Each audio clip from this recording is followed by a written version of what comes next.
Boker Tov tout le monde. Nous avons parlé cette semaine, on a fait la différence et la distinction entre le mot korban et sa traduction en anglais, en français, sacrifier, sacrifice. Se sacrifier veut dire se faire du mal, faire quelque chose, se priver.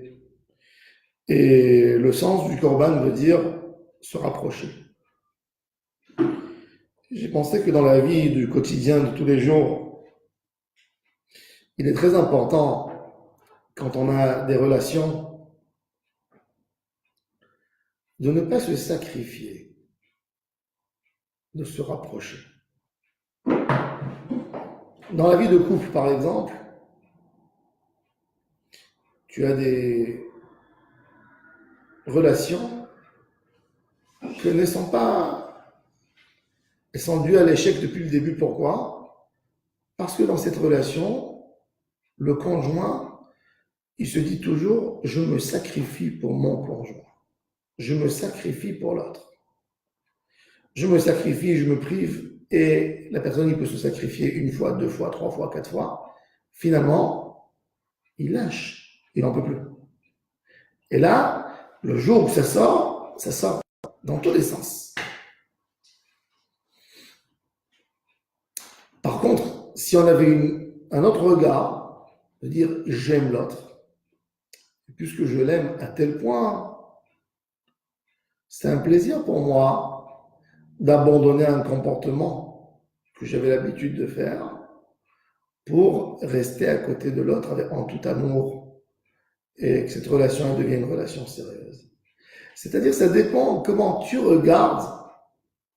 Est-ce que tu regardes ta relation comme quelque chose que tu sacrifies pour l'autre, ou tu regardes cette relation comme j'aime l'autre et je veux être à ses côtés, même si ça me coûtera quelque chose. C'est un plaisir pour moi d'être à côté de l'autre. Ça, c'est la meilleure chose qu'il faut qu'on ait dans notre vie. On ne se marie pas, on ne sacrifie pas pour se marier. J'ai raconté cette semaine que une fois, il y a un jeune homme qui est parti chez le Chazon Ish, le leader du judaïsme orthodoxe, il y a 50 ans, 60 ans. Et il lui a dit qu'on lui a proposé une jeune fille. Et lui étudiait la Torah toute la journée, il n'allait pas travailler. Il se voyait toute sa vie dans le monde de la Torah. Et la fille, elle venait d'une maison avec des exigences, matérialisme, etc. Et tu sais quoi? Moi, je serais prête de me sacrifier toute ma vie pour l'étude de la Torah. Et il a été ému par cette phrase. Et il est parti poser la question au Chazon Ish, parce qu'il avance avec cette fille. Il lui a dit non, pas du tout. Il lui a dit, cette fille, elle pense qu'elle se sacrifie.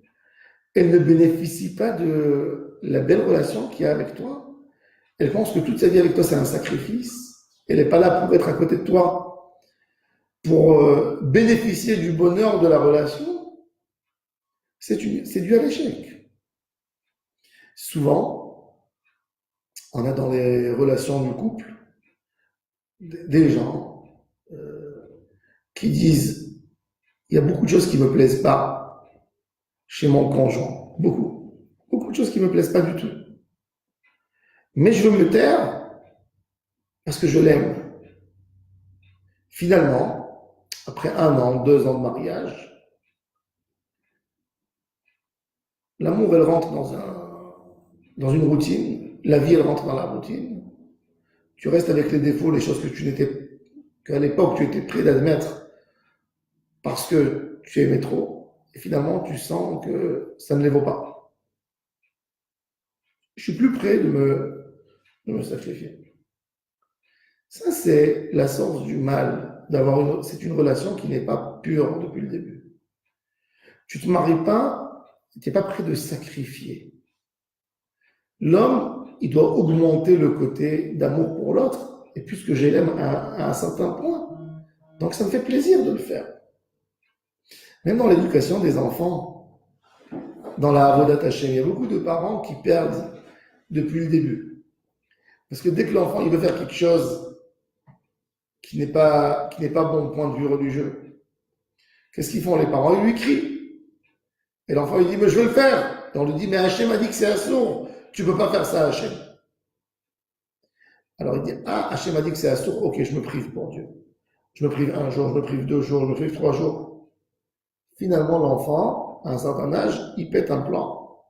Il dit je suis pas prêt de vivre toute ma vie pour Hachem. Mais si tu expliques à l'enfant, dès qu'il est petit, on aime Hachem. On aime Hachem. Et puisqu'on l'aime tellement, bah, quand tu aimes, tu ne feras pas quelque chose contre la volonté de celui que tu aimes. C'est le prix de l'amour. C'est pas que je me prive, c'est que j'en bénéficie à chaque seconde de l'amour d'Hachem, et c'est le prix à payer. Un homme ne va pas dire, un homme qui aime les belles choses, qui aime les beaux restaurants, etc. Il ne va pas dire, non, maintenant, je punis le restaurant, je ne veux plus aller là-bas. Il sait que quand il mange, il paye cher, mais il reçoit ce qu'il aime. De la même manière, notre Torah et nos mitzvot, c'est je suis proche d'Hachem et je paye pour ça avec mes mitzvot. Mais c'est pas que je souffre de cette relation, mais je suis prêt à souffrir parce que je l'aime. Non, c'est pas ça l'idée. Et c'est pour ça que je dis l'idée, c'est pas sacrifier, se rapprocher à Hachem. Ça, c'est l'idée générale qui doit nous donner notre route dans la vie. On aime Hachem, et parce qu'on aime Hachem, le prix de l'amour, c'est ça et ça. Comme tout nous dit. Et là, ça tient la route. Et c'est ce qu'Akadosh Baruch Hu nous dit. Ça doit être un korban, l'it karev, l'avodat itbarach, se rapprocher de l'avodat Hashem. La Torah et les mitzvot, c'est pas un sacrifice.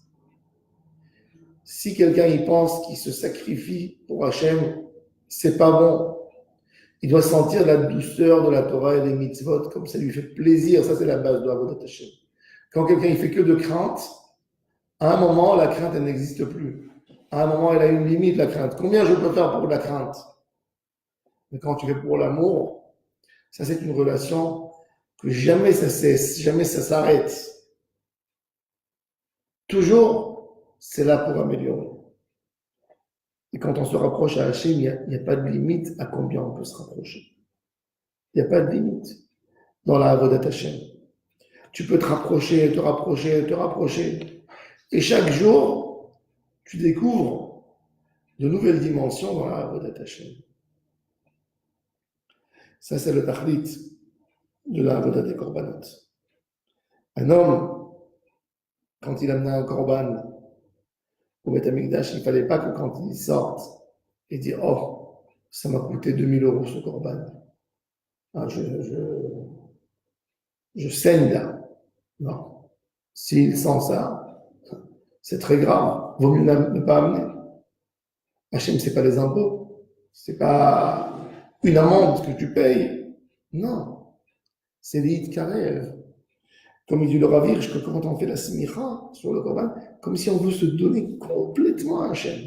On ne peut pas brûler, alors on essaie de faire le maximum possible. Mais on aurait voulu, tellement, on aime Hachem, on aurait voulu payer le prix, même si c'était un prix humain. Mais Hachem nous dit non, j'ai pas envie d'un prix humain.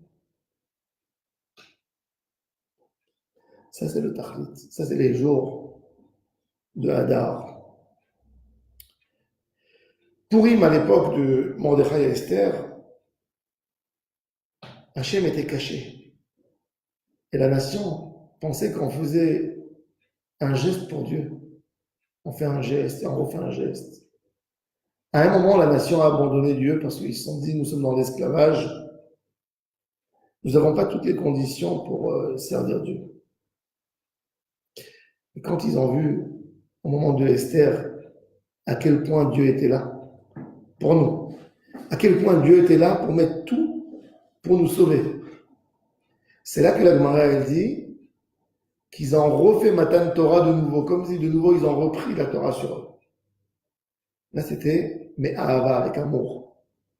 À l'époque, quand Moshe Rabbeinu a donné la Torah, ils étaient dans le désert, et Hachem leur dit, où vous voulez le contrat, vous restez là dans le désert. Ah, on reçoit la Torah. Allez, on est prêt de se sacrifier. Qu'est-ce que ça nous a fait? 10 épreuves, une plus terrible que l'autre, avec 10 échecs de la nation. 10 fois, on a fait contre Dieu. Les espions, qui ne sont pas rentrés en Eretz Israël, qui voulaient Kivro Tatahava, etc. Quand Moshe a frappé le rocher pour l'eau, et tellement de choses. Pourquoi? Parce qu'une relation de sacrifice, c'est pas bon. Il a fallu attendre 1000 ans, à peu près. Un peu moins. Jusqu'à l'époque de Mordechai et de Esther. Que la nation, elle comprenne que Akadosh Baruch Hu est là pour nous aimer, pour avoir une relation d'amour avec Am Israël et pas une relation de sacrifice ou quoi que ce soit. Et c'est pour ça qu'ils ont refait de nouveau Matan Torah, un deuxième Matan Torah. C'est pour ça que la Megillat Esther est considérée comme un chumash, tellement elle est importante. Parce que ça, il y a eu une alliance d'amour et une alliance que Am Israël comprenne qu'on n'est pas là pour aider des sacrifices, qu'on est là pour aimer, on est là pour évoluer, on est là pour construire quelque chose. Et si je me prive de quelque chose, je ne sens pas que je me prive. Je sens beaucoup plus le plaisir d'être proche d'Hachem qu'automatiquement c'est moi de moi-même qui veux me priver. Parce que ça ne m'arrange pas. Un homme, quand il a un repas qui lui attend, un repas, un festin, il ne va pas aller manger avant du pain pour calmer sa famille. Il se dit, je vais manger là maintenant dans une minute, je vais avoir un repas extraordinaire, je ne vais pas manger du pain avant. Est-ce qu'il se prive, cet homme? Il ne se prive pas. Il a le bonheur qui lui attend à côté. Ça, c'est la relation qu'on doit avoir avec Hachem. Donc, tu crois que tu fais Shabbat, que tu te prives de quelque chose, tu dis, oh, j'ai pas mon téléphone Shabbat, oh, je pourrais pas aller à la plage Shabbat, je pourrais pas prendre ma voiture Shabbat. Est-ce que tu penses que Shabbat, c'est une punition, que tu le fais que pour Hachem? Tu ne sais pas sentir le bon goût du Shabbat, le plaisir du Shabbat que de toi-même. Ça ressemble exactement à quelqu'un qui va manger un super repas et il y a quelqu'un qui va lui donner une baguette. Mange la baguette avant. Non, j'ai pas envie de manger, j'ai un repas qui m'attend. J'ai pas envie de bloquer mon appétit, mais je me prive pas. Je me prive pas. J'ai un bonheur extraordinaire du Shabbat. Quand je vais aller faire la prière, oh, je me prive. J'ai 1 heure de prière à la synagogue, c'est casse-tête. Mais bon, qu'est-ce que tu veux que je fasse? Je suis juif quand même. Tu sens que la prière, c'est là pour t'empêcher, pour faire quelque chose, pour te prendre quelque chose. Tu te trompes, mon fils. L'amour d'Hachem. Kiimou et Kiblou. Kiimou, c'est quoi Kiimou? C'est pas qu'ils ont accompli, c'est qu'ils ont fait tenir. Riati, Venachon, Vekayam.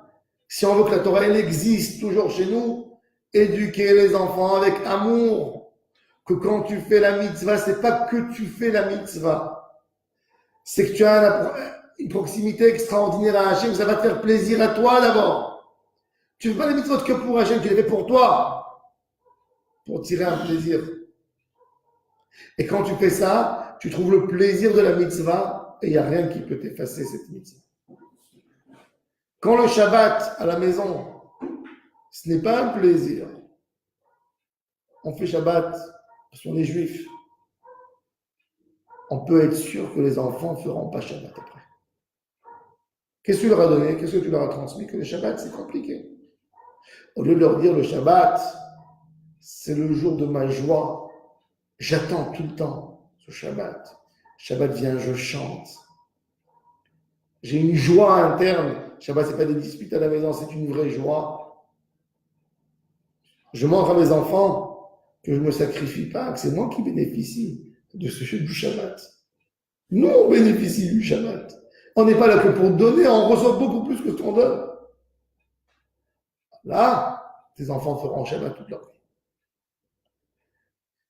Quand ton fils, il voit comment tu reviens après la tefila à la maison, serein, calme, joyeux. Il comprend que quand il va à la synagogue, c'est pas quand la tâche et qu'il est obligé de rester sur son siège tout le moment de la prière, il ne peut pas bouger. il comprend qu'il est là pour prendre des énergies. Cet enfant, il lâchera jamais la tfila. Il viendra. Et ainsi dans toutes les mitzvot. Le korban, les hitkarev, se rapprocher, pas sacrifier, se rapprocher. Chez Mizaki, on a de se rapprocher à lui, dans tous nos mitzvot, dans tout ce qu'on fait, qu'on a ce sentiment de rapprochement. Amen, amen.